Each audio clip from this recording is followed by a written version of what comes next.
नमस्कार दोस्तों, आप लोग कैसे हैं। उम्मीद करता हूं आप लोग अच्छे होंगे और आज हम लोग अच्छे से रिवीजन करेंगे।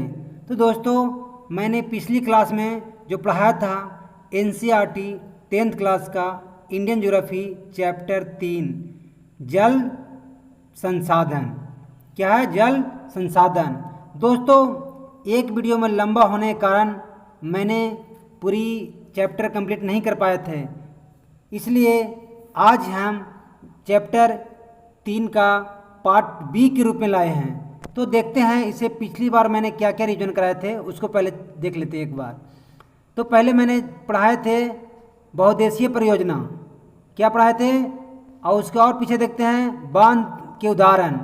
तो जो जो स्टूडेंट नहीं देख पाए हैं वो कृपया करके पहले पार्ट ए देख लें, उसके बाद ये चैप्टर पार्ट बी के रूप में आपको मिलेंगे।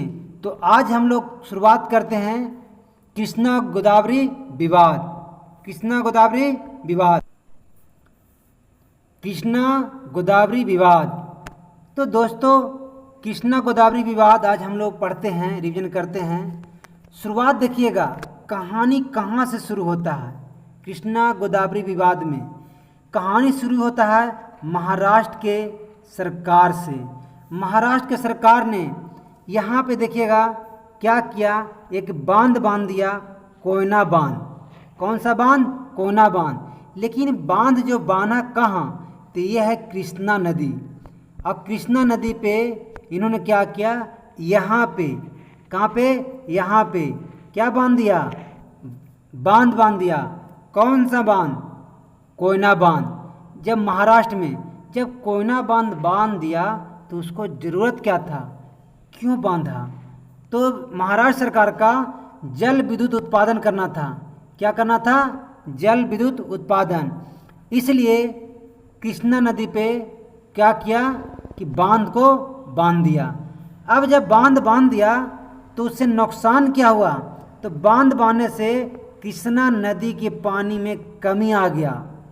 और जब कृष्णा नदी के पानी में कमी आ गया तो कर्नाटक और आंध्र प्रदेश में, कर्नाटक और आंध्र प्रदेश में पानी की कमी हो गया।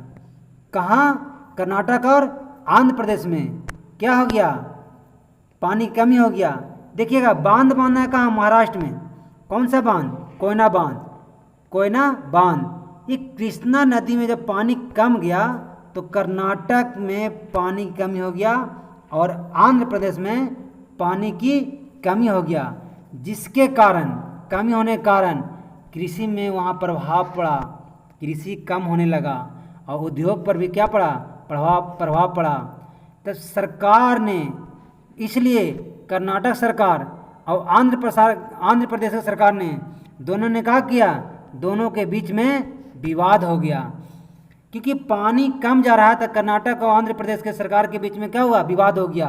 तो यहाँ पे लिखा हुआ है कि विवाद किन दोनों के बीच में हुआ, तो कर्नाटक सरकार के बीच में और आंध्र प्रदेश के सरकार के बीच में। कारण क्या था? महाराष्ट्र में जो महाराष्ट्र सरकार क्या क्या था कि जो बांध बांध दिया था तो यहाँ पानी कम आया, जिसके कारण यहाँ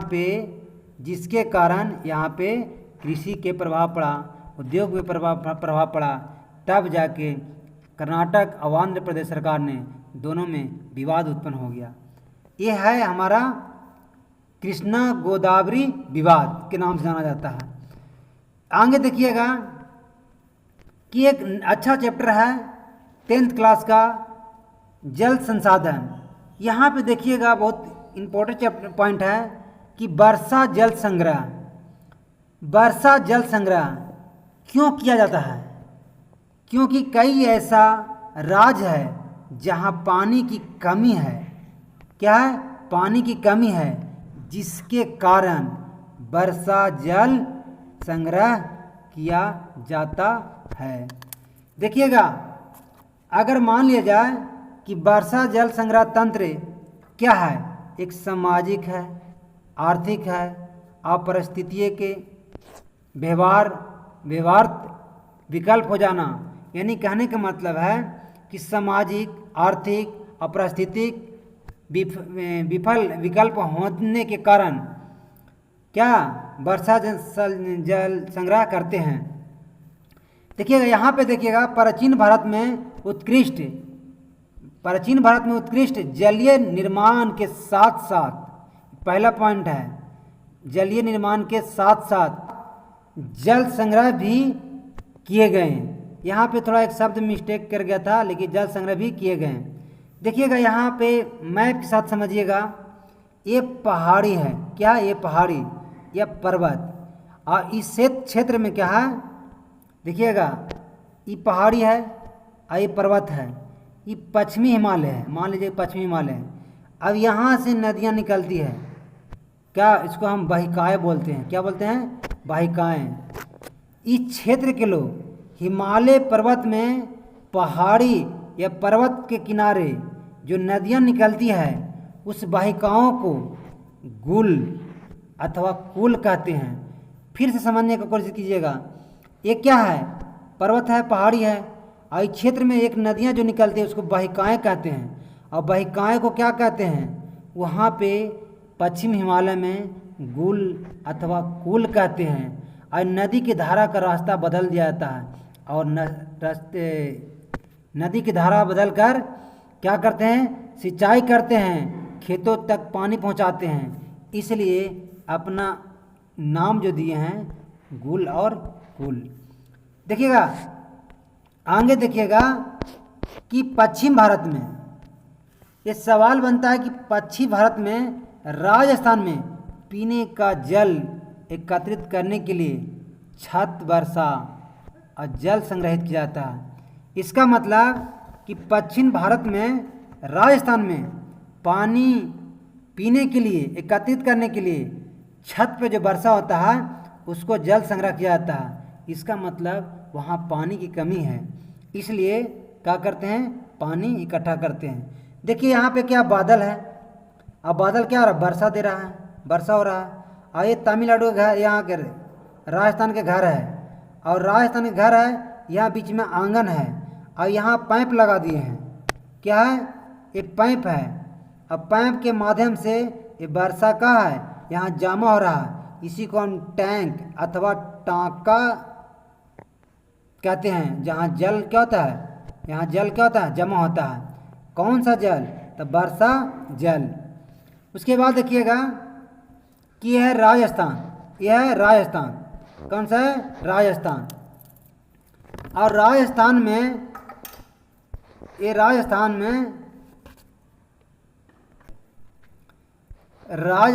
के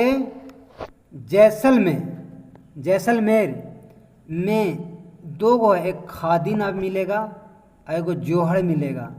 इसका उदाहरण है जल संग्रहित करने का। किसका, जल संग्रहित करने का। देखिएगा फिर से समझिएगा, क्या है, पश्चिम भारत में ना, तो पश्चिम भारत में देखिएगा एक राजस्थान है, और राजस्थान में पीने का जल एकत्रित करने के लिए छत वर्षा जल संग्रहित करते हैं। तो कैसे करते हैं, ये बादल है, क्या है, बादल, और बादल से क्या हो रहा है, वर्षा हो रहा है, और वर्षा पाइप के द्वारा हम कहाँ, टैंक अथवा किसमें, टैंक अथवा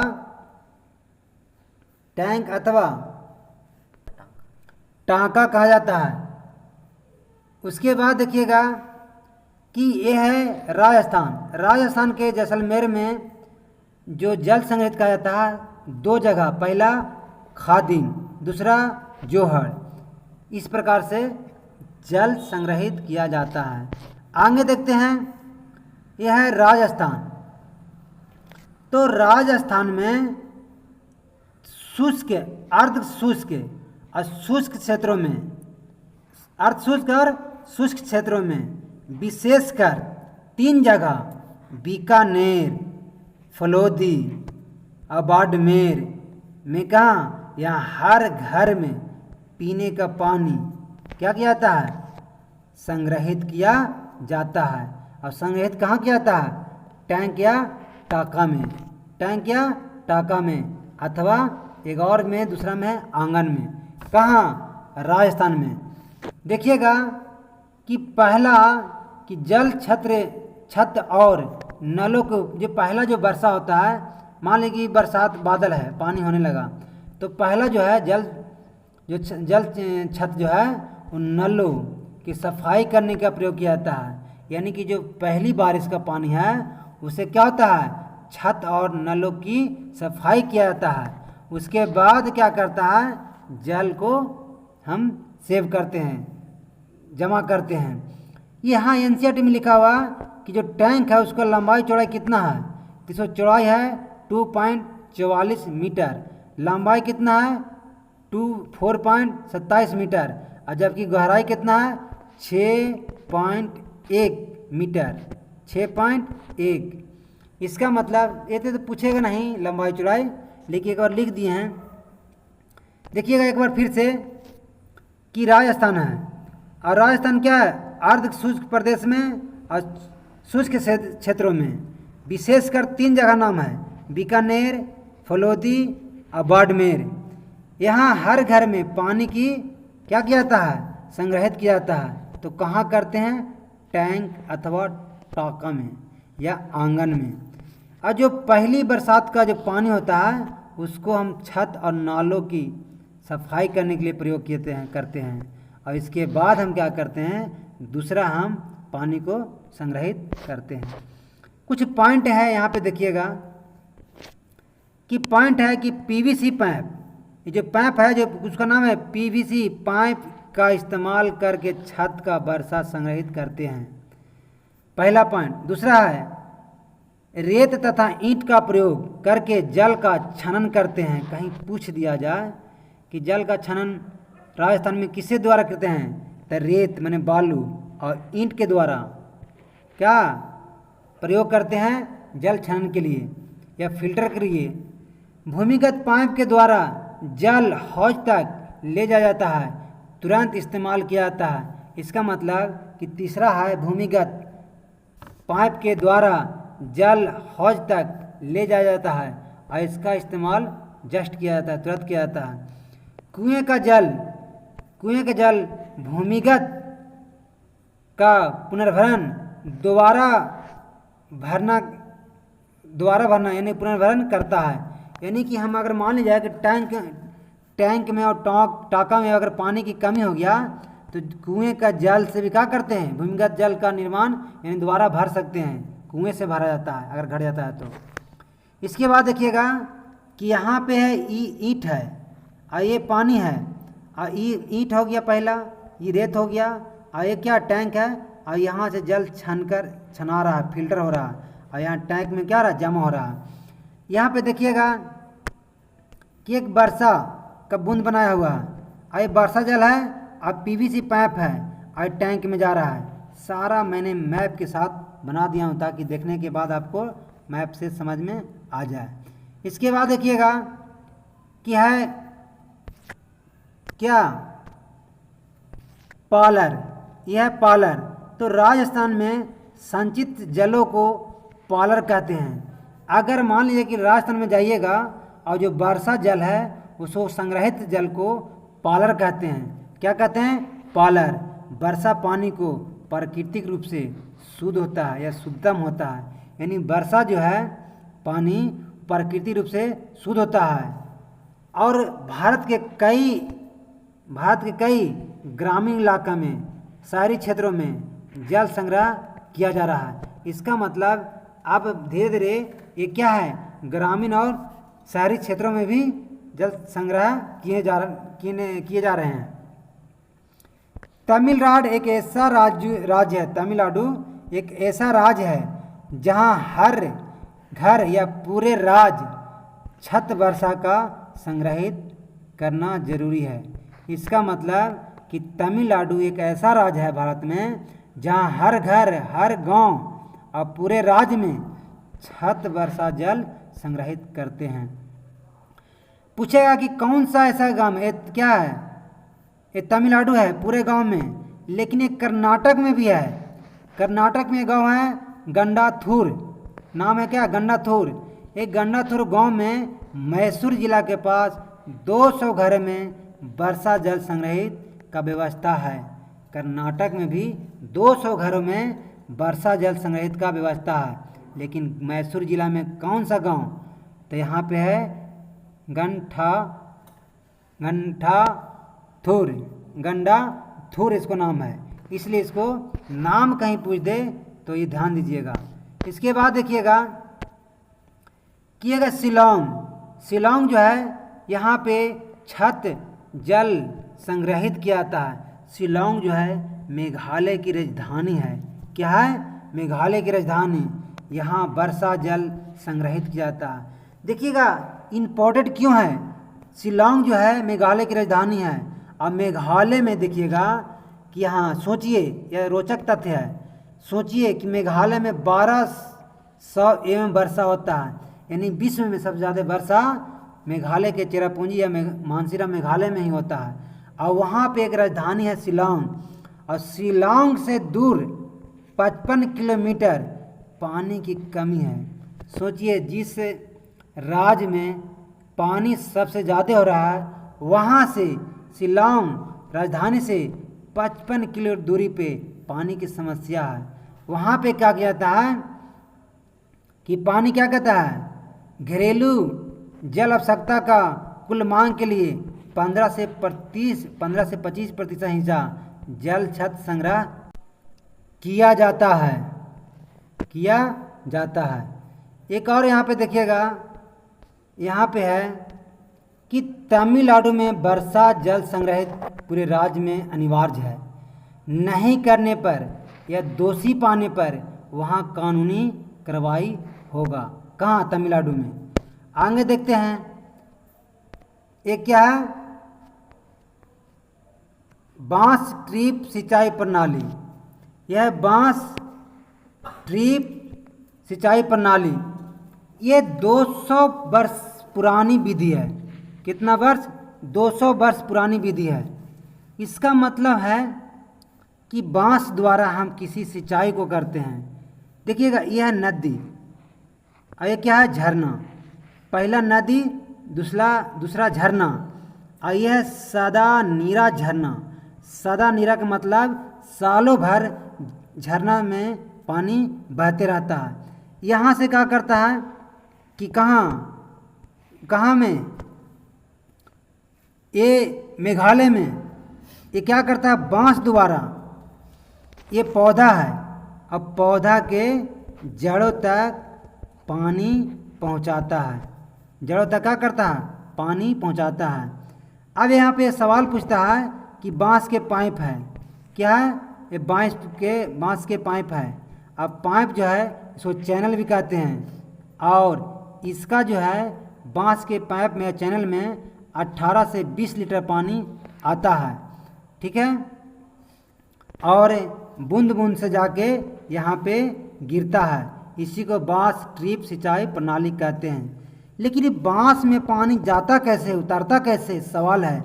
तो एनसीईआरटी लिखा है, गुरुत्वाकर्षण द्वारा पहाड़ से जल नीचे उतरता है। किसके द्वारा? गुरुत्वाकर्षण के द्वारा। एक और सवाल यहाँ पे है, देखिएगा कि जब जो बांस के पाइप पे चैनल है उसको सड़क पार कैसे करता है? तो पहले सड़क बना देता है इसे, ये सड़क है, और सड़क से ऊपर में, जैसे पुल कैसे बनता है ऊपर वाला पुल, वैसे ऊपर पुल करके मैंने ऊपर से, और ये ऊपर से दिया हुआ है, अब पानी ले जाके सिंचाई करता है। तो इस प्रकार से विधि से वो सिंचाई करता है। कुछ पॉइंटें हैं, उसको पॉइंट के देख लीजिए कि विधि का है कि 200 वर्ष पहले पुराना विधि प्रचलित कहाँ है? मेघालय में। और 1 मिनट में 20 से 18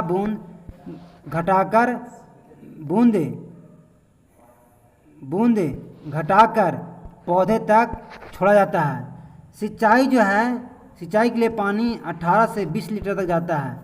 दोस्तों ये जो मेरा था चैप्टर 3 जल संसाधन 10th क्लास का एनसीईआरटी। अब आगे आपको जो क्लास होगा 10th क्लास का चैप्टर 4 कृषि। तो दोस्तों इस प्रकार से हम लोग रिवीजन कर रहे हैं। उम्मीद है कि आगे इसी प्रकार से करते रहेंगे। दोस्तों आपसे रिक्वेस्ट है, चैनल को सब्सक्राइब जरूर करें, लाइक बटन ज़रूर दबाएं और अपने दोस्तों को पास शेयर करें और कुछ कमेंट्स दें जिससे हमारा मोटिवेशन मिलता है। और इसके लिए बहुत बहुत धन्यवाद।